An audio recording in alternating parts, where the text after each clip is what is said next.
but that's still less than the average car in America costs new. It's a V12 Aston Martin with a stick shift. Are you kidding me?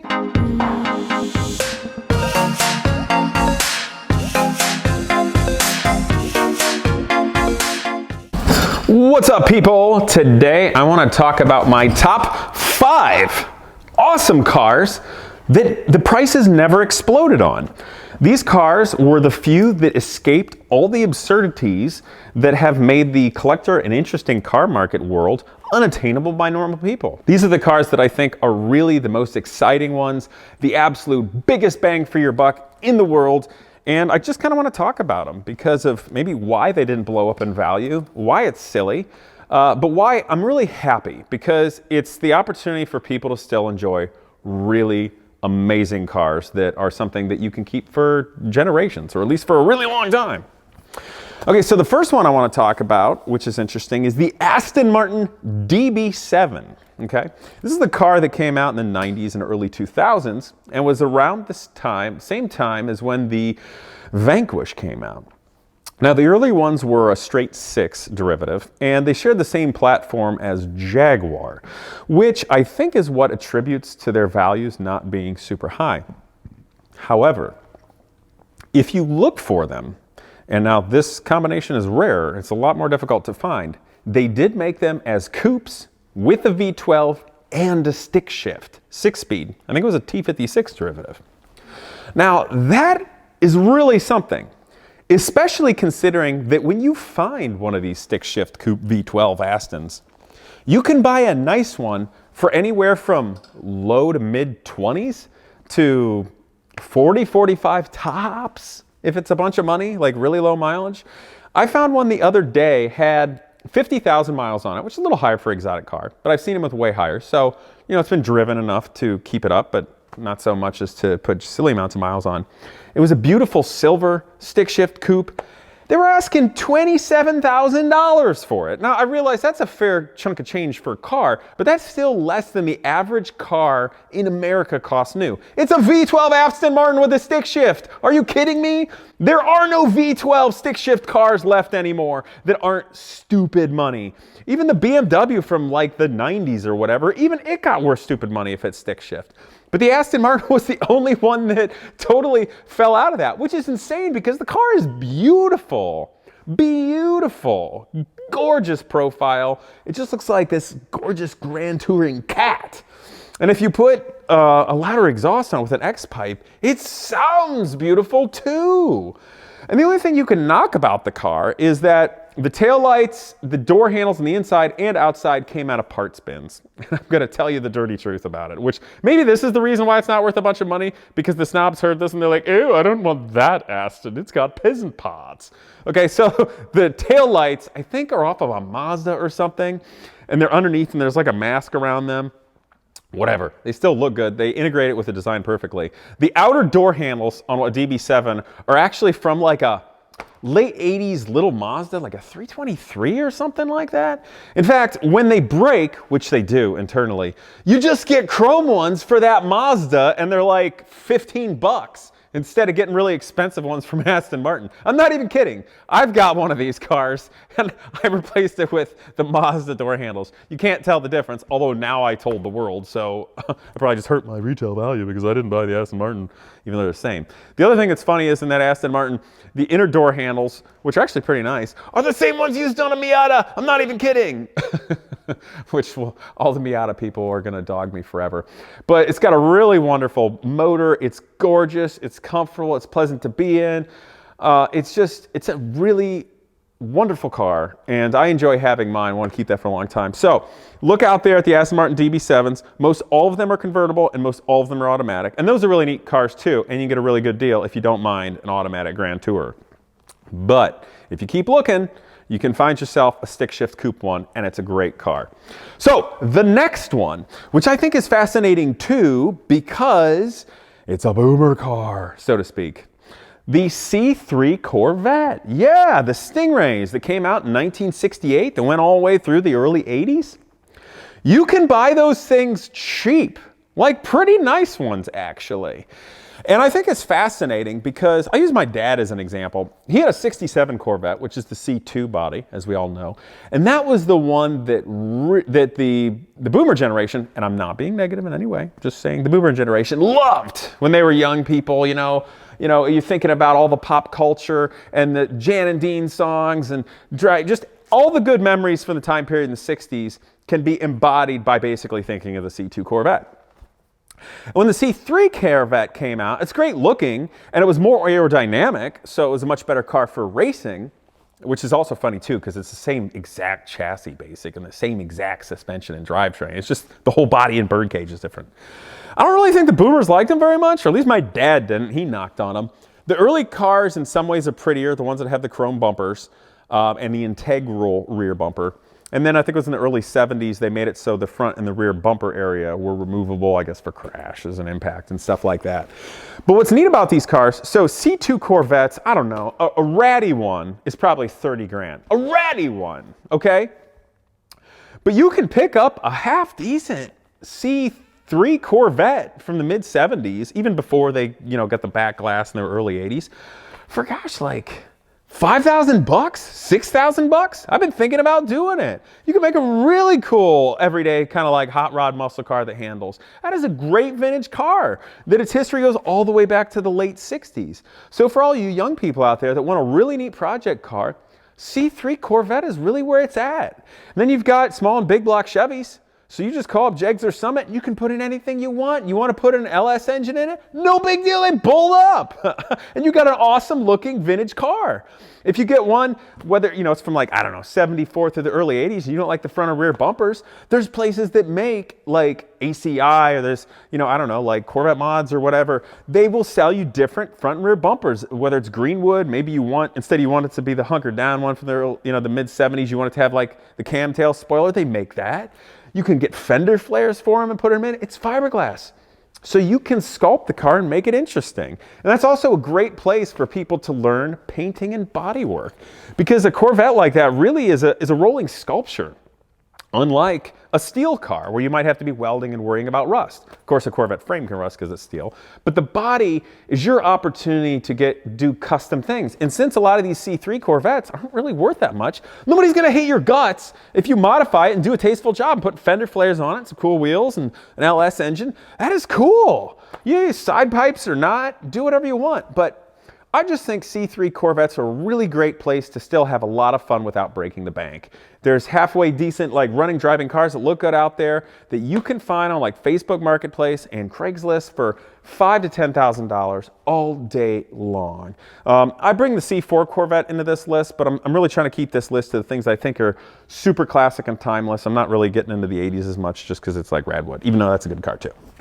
But C3 Corvettes, I think they're great. I think you guys should look into them. Really awesome project car. Then I'm actually thinking about getting one for this channel and for you guys to follow along with. The next one, of course, is the earlier Dodge Vipers. They're trying to inflate the prices right now. I don't know if it's really working. The early ones, as we all know, there's no traction control, there's no ABS, and they make a lot of torque. And there's a lot of people in the world who can't drive very well. So what do you think happens? They wreck them. But it's a great car, and I've driven mine a ton. I see cars occasionally with over 100,000 miles, so you can drive them and put a lot of miles on them if that's your thing.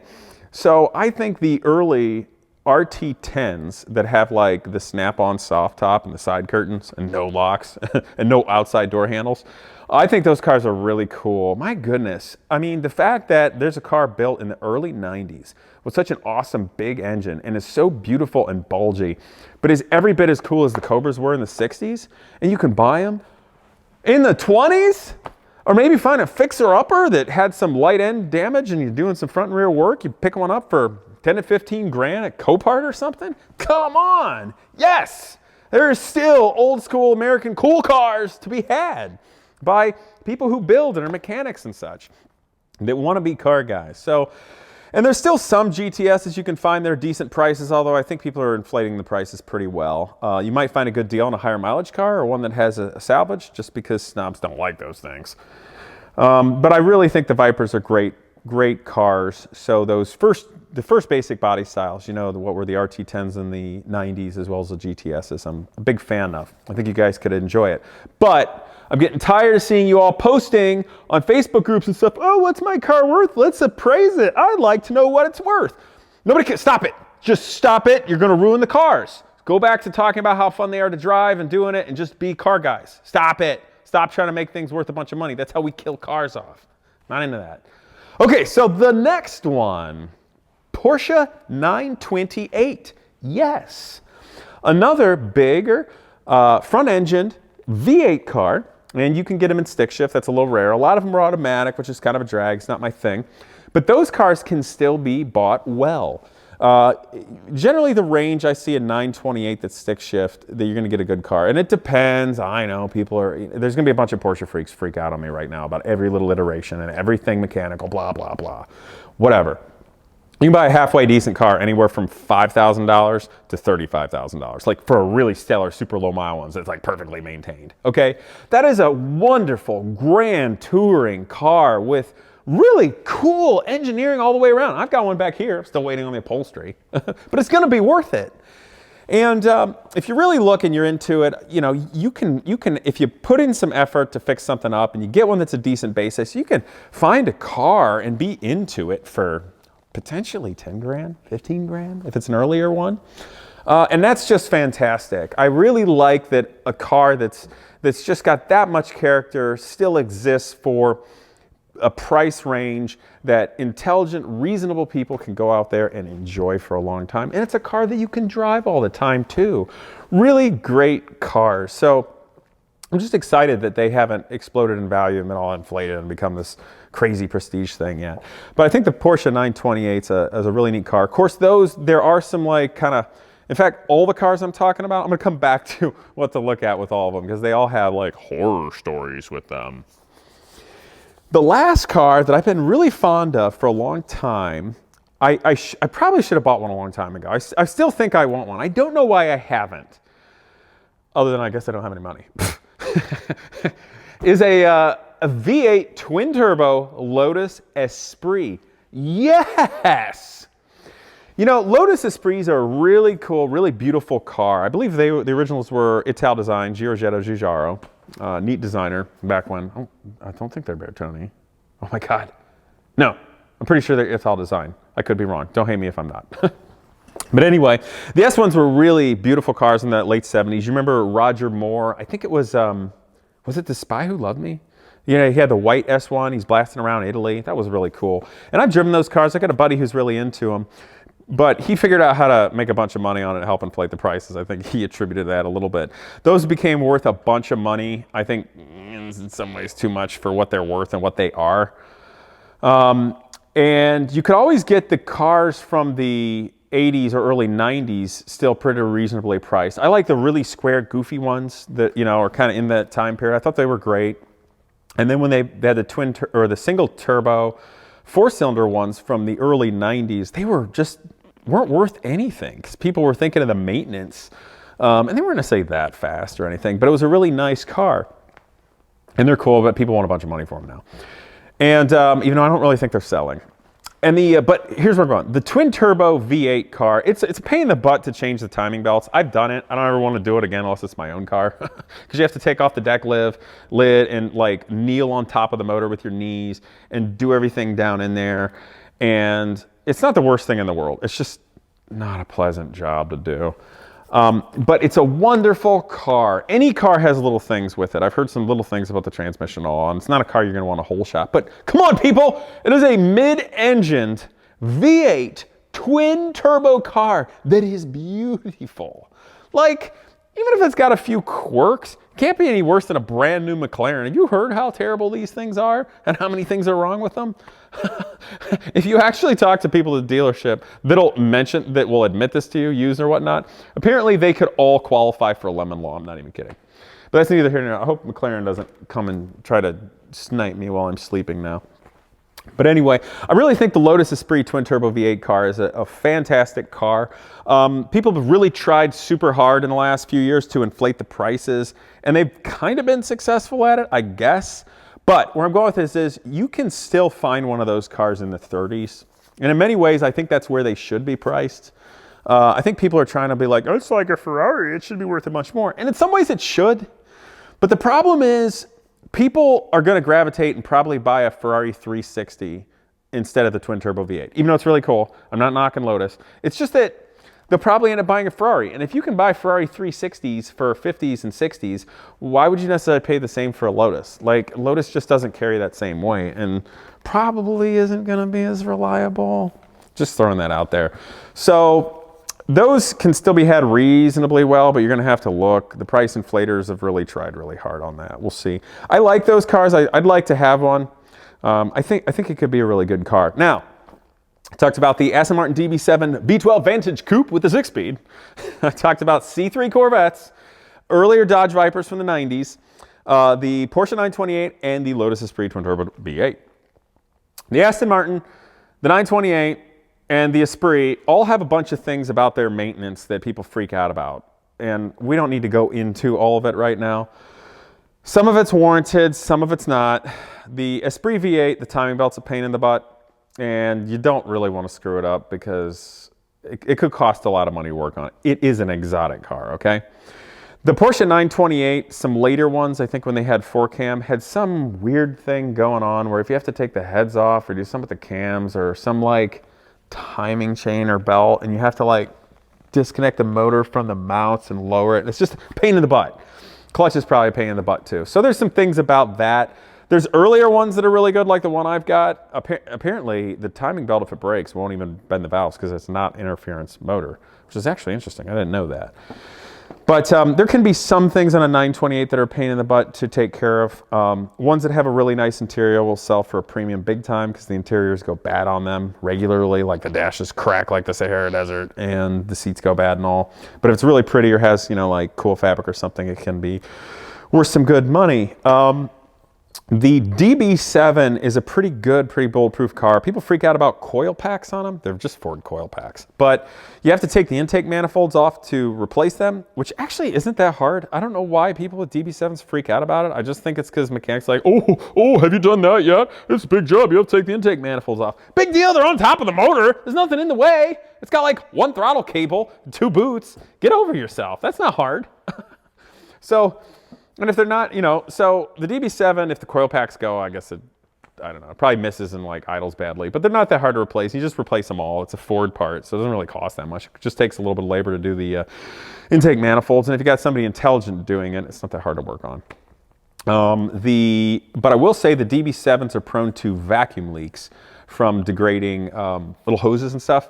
So if you've got a check engine light on it and it's not idling really great, you probably have a vacuum leak. You can just check it at any OBD2. You can check it at AutoZone for free. And that stuff's easy to fix on your own in your home garage with like a pocket knife and some things you get at AutoZone. I'm not even kidding, that's how I fixed mine.